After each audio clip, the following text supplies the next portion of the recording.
Sinead, and I'm co-founder of DiaNia Technologies, and we're an innovative materials technology company. And so what we're trying to do is develop advanced materials technologies to enhance the performance and functionality of medical devices. And so usually I get asked what are materials technologies and what is material science. And I remember back having to explain to my mum's friend that I wasn't going to be the next Coco Chanel and it's not about fashion. But for me, it's more about nature.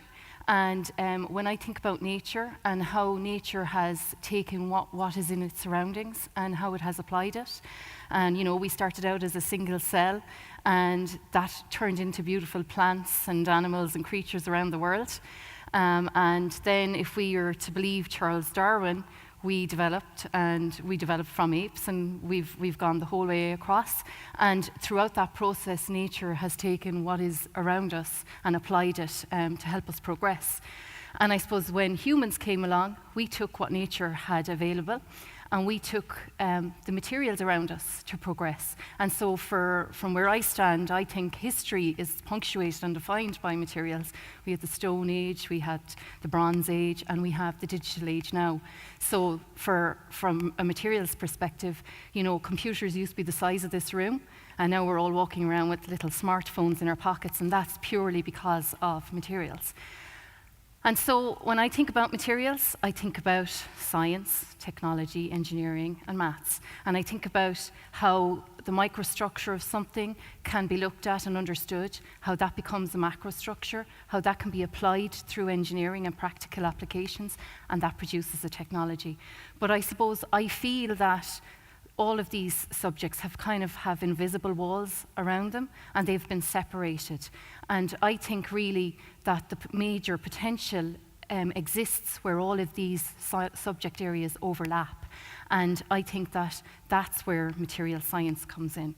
Okay, and my interest in material science was through biomedical applications, and that could have been because as a teenager I used to love watching ER, but that's where I ended up. So I suppose I just took two examples of what that means for me. So, if you suffer from back pain, we'll say, normally what would have happened would be that a surgeon would take you and there would be an invasive surgery, and they'd cut you open and they'd put a big metal frame in your back with loads of screws.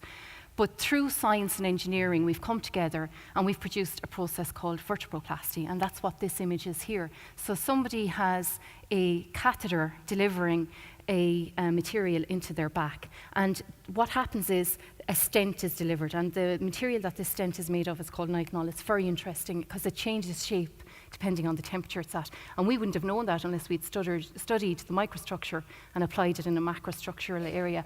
And into this nitinol stent we deliver a bone cement, and the bone cement is very interesting because it's got polymers in it, and it's got ceramics in it, and it's got loads of different types of material. And the bone cement is interesting because what happens is, first of all, it cures, and we've engineered it so it cures at body temperature, so it doesn't damage all the little bone cells around it. And then it has a microstructure that reflects cancellous bone, which is like the spongy bone that you might know. And then it has a nice little bed for the bone cells, and then it starts feeding the bone cells with calcium and phosphorus, so they're very comfortable. And what happens is the implant is integrated into the body and it's not rejected. And similarly, in the other image, you can see that we've got a material scaffold. And what happens is we make the cells nice and comfortable, and the cells grow in, and we can produce body parts. And the idea is that later on, we'll be able to produce whole organs customized for patients, so we won't have to wait around and harvest them from donations. And that would be super. So I suppose just to introduce you to what we're trying to do, this is Tom, and Tom's undergoing hemodialysis, and he's got a catheter in the right atrium of his heart. And in putting the catheter there, the physician has to overcome a number of risks. And some of these risks are as a result of friction. And so what happens, if you look at the two devices, the orange and the white up in the corner there, if you think about those like drinking straw, and they're being pushed together and friction builds up and an accordion effect happens. So these are kind of sharp edges, and if that's going around your vasculature, then it could cause a perforation and Tom could bleed out. So what we do as engineers is we take a Teflon liner, and you'll know Teflon because it's on the frying pan at home, it stops the egg sticking to the pan. So we put that on the inside surface, and on the outside surface we put what we call a hydrophilic coating. and that makes it nice and soft for Tom as the catheter enters his body. And they reduce friction, but unfortunately, they've been around for decades, those materials, and they're materials that stop things sticking, but we want them to stick to the catheter because we don't want them to move in Tom's body. And if you think about it, if you look at your frying pan at home, you might see kind of flakes forming on your frying pan, and so the Teflon is delaminating because it doesn't like sticking to things, and that's what you see here on the car. And if you think about the catheter being in Tom's body and this starts happening, then what could happen is the flake could go into his bloodstream and it cause a clot to happen. And depending on whether it's in the heart or the brain, then that's a serious issue. And so in the US, there's an agency called the Food and Drug Administration, and they're like the watchdog for medical devices. And what happens is they have a database, and if a device fails, then the physician that it happened to has to send a report to the database. And then the people that made the device have to look at the device and explain what happened. And so back in 1997, a device failed, and it caused serious injury to a patient. And when the manufacturer looked at it, the underlying cause was the fact that the Teflon liner delaminated.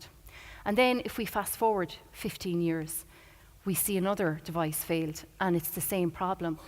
And so I suppose there's been so many issues like this that last year the FDA came out and they said, this is a very serious issue, and it's happening quite often, but we feel that the benefits of using these materials outweigh the risks of using them. But if you think back, we've gone from Stone Age to digital age, and we're doing vertebroplasty, and we want to make whole organs. So surely we can go from using Teflon liners and hydrophilic coatings, and we can use science, engineering, to produce new technologies, and that's what in DiaNia we're trying to do. So we're bringing all these things together, and we're producing a new technology.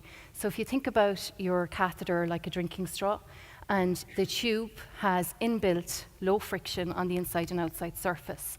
And so by doing that, we're reducing all the risks associated with the device falling apart because it's inbuilt in the material. And because we're taking away all the various different layers, it means that we can make smaller devices. So that means that the devices can go into smaller parts of the body, and that means that we can make more devices, more innovative devices, and that we can treat more people who have serious life-threatening injuries. So that's where we believe material science can help innovate in the medical device industry. So thank you for listening. I hope you found it interesting. Want to be in the audience next time? Click here for tickets to Inspirefest 2017.